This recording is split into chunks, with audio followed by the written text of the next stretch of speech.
Yang terhormat bapak-bapak, ibu-ibu, salam Pancasila. Bapak-bapak, ibu-ibu yang melihat video saya ini, tolong jangan lupa subscribe, like, dan di-share. Sifatnya gratis. Saya akan mengomentari karantina di rumah angker di Sragen. Jadi saya lihat ini saya dasar saya dari Metro TV juga, saya lihat ada masalah ini beberapa hari yang lalu. Jadi kita ini kan sedang dilanda virus corona, sehingga pemerintah pun banyak kebijakan-kebijakan agar tidak pulang kampung dan lain sebagainya. Rupanya ada yang melanggar pulang kampung. Di kampung juga sudah dibuat peraturan akan dikenakan selama 14 hari kucilkan tempat tinggalnya. Ini. Jadi ada orang pulang kampung di Sragen, supaya dia kapok ditempatkan di satu rumah kosong, sifatnya angker. Jadi tindakan ini diambil oleh pemerintah daerah setempat agar mungkin masyarakat yang lain tidak ada yang kembali dari Jakarta ke Sragen membawa penyakit, ya kira-kira mungkin demikian.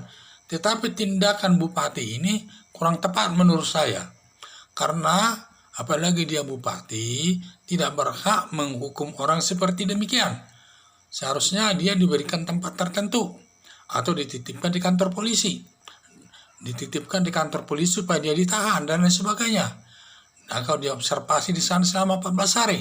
Tetapi jangan disiapkan dia di rumah kosong yang sifatnya menakut-nakuti manusia.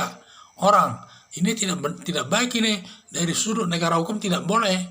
Jadi seharusnya untuk melarang warga Sragen itu, kalau memang ada yang pulang kampung, kenakan saja hukum, minta bantuan kepolisian bila perlu supaya dia diproses hukum. Kalau enggak, seharusnya pemerintah daerah mempersiapkan rumah khusus dibangun di daerah Sragen itu. Anggarannya diambil daripada anggaran pembangunan yang lainnya, dialihkan dari anggaran yang lainnya itu untuk membangun rumah untuk menampung orang-orang yang melanggar PSBB. Jadi di sana dia ditempatkan, diisolasi selama 14 hari. Jadi sifatnya manusiawi. Jadi jangan kita melanggar hak asasi manusia untuk menegakkan itu.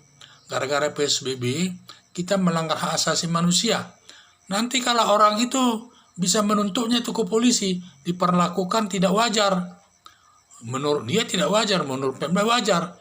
Tetapi nanti kalau sudah dia melapor ke polisi, polisi nanti bisa menerapkan antara lain pasal 351 KUHP, melakukan penganiayaan. Penganiayaan intinya adalah menimbulkan rasa takut, merasa sakit. Sakit takut itu juga menimbulkan rasa sakit itu, sehingga bisa dikenakan ancamannya 2 tahun 8 bulan. Jadi janganlah kita menciptakan hukuman-hukuman baru kepada orang yang sifatnya bertentangan dengan aturan ketentuan hukum yang berlaku.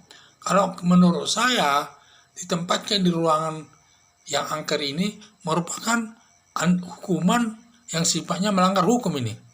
Karena hukuman yang diakui negara Indonesia adalah diproses dihukum, ditahan di penjara dan sebagainya, ditilang dan lain sebagainya. Tetapi jangan kita menciptakan hukuman-hukuman baru.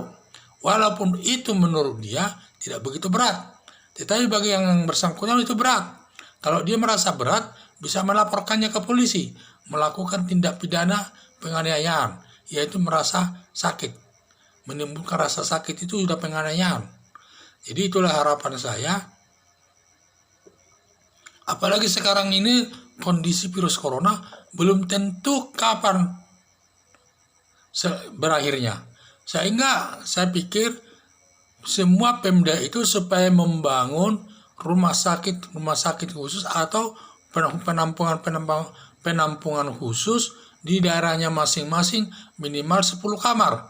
Dan dananya itu kan banyak, bisa diambil dari anggaran pemerintah daerah itu untuk membangun. Memang tidak masalah mengalihkan anggaran itu, asalkan itu benar.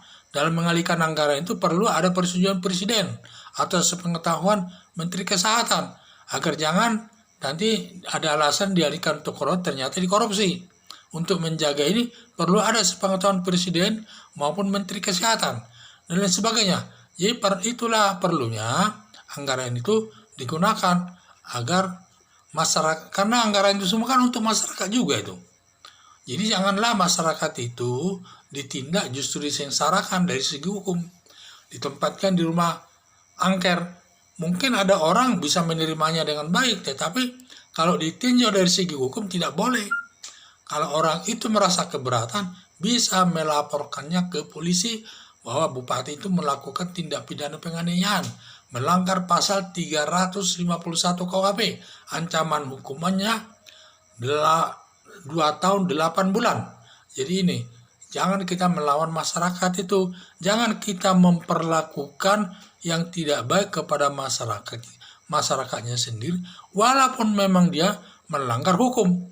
Karena hukum itu juga tujuannya melindungi kedua belah pihak, melindungi masyarakat dan melindungi juga terdakwa itu. Karena itulah namanya adanya kepastian hukum. Jadi tidak boleh kita menciptakan hukuman-hukuman yang di luar ketentuan hukum berlakunya. Tidak boleh. Kita kalau menghukum harus sesuai prosedur hukum. Sekian dan terima kasih.